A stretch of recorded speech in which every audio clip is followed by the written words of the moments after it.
पिछले 20 साल के अंदर 3.5 से 4 लाख किसान आत्महत्या कर चुके हैं, बैंकों के परेशान किए हुए।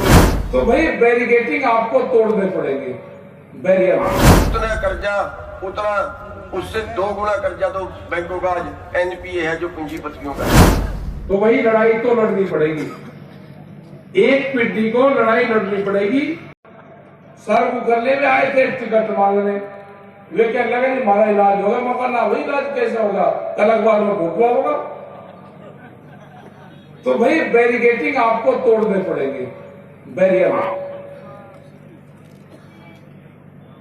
प्रधानमंत्री ने कह दिया कि अपनी फसल को कहीं भी बेच लो, मंडी से बाहर बेच लो। हमने तो तय कर लिया कि पार्लियामेंट में बेचेंगे।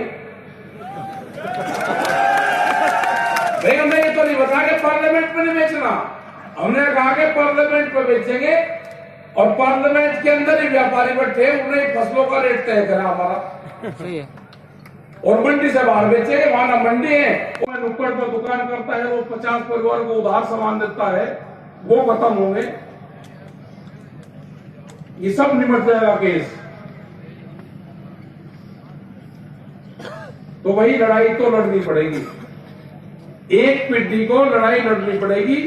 देश आजादी की लड़ाई में 90 वर्ष चला, उतना तो अत्याचार है नहीं, उतना नहीं अत्याचार। ये देखो कि उस टाइम पे भी हमारे बुजुर्गों ने लड़ाइयां लड़ी, जब ये था कि पकड़े जाओगे तो फांसी गांव के पेड़ पे ही मिलेगी, उस टाइम पे भी लड़ाइयां लड़ी।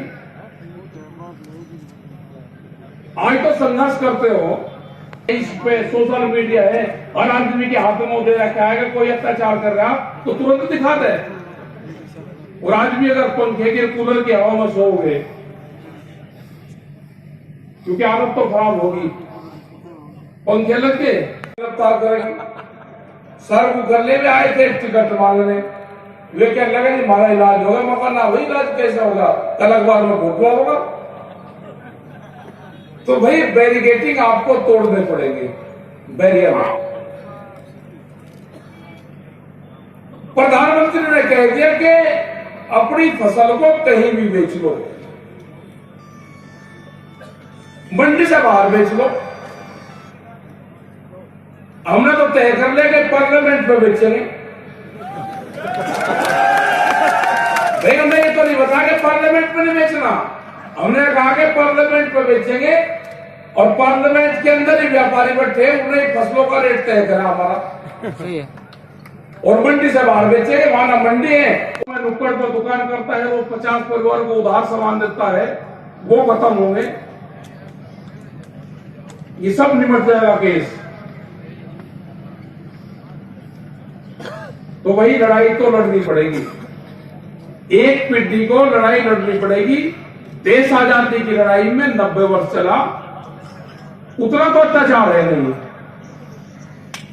उतना नहीं अत्याचार। ये देखो कि उस टाइम पे भी हमारे बुजुर्गों ने लड़ाइयां लड़ी, जब ये था कि पकड़े जाओगे तो फांसी गांव के पेड़ पे ही मिलेगी, उस टाइम पे भी लड़ाइयां लड़ी। आज तो संघर्ष करते हो, इस पे सोशल मीडिया है, हर आदमी के हाथ में दे रखा है कि कोई अत्याचार कर रहा तो तुरंत दिखा दे। और आज भी अगर पंखे के कूलर की हवा में सोओगे, क्योंकि आदत तो खराब होगी, पंखे लग के। साथियों,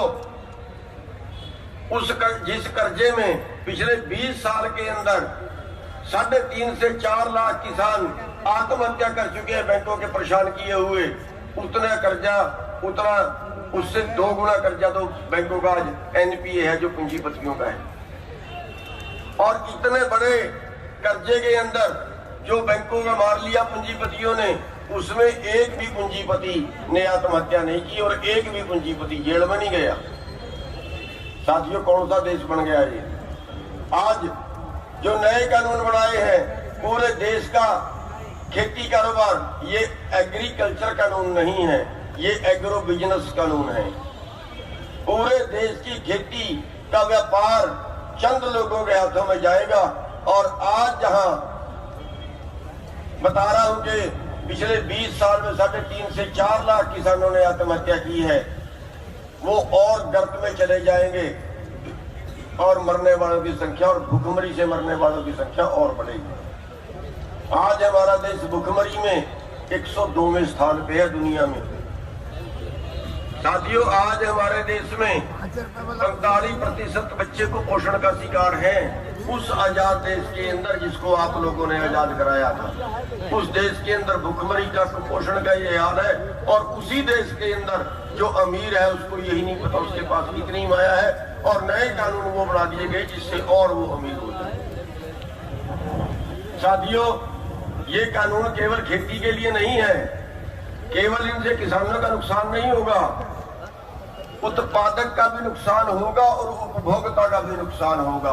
अगर पूरे देश का भोजन चंद लोगों के गोदामों में कैद हो जाए, और फिर वो हाल होगा जैसे 4 साल पहले महाराष्ट्र की सरकार ने दाल से स्टॉक सीमा हटाई थी और 50 रुपए किलो वाली दाल 200 रुपए किलो में खरीदी थी आप लोगों ने। अगर आपको हमारा वीडियो पसंद आया हो तो इसे लाइक करें, सब्सक्राइब करें और साथ ही बेल आइकन दबाना ना भूलें।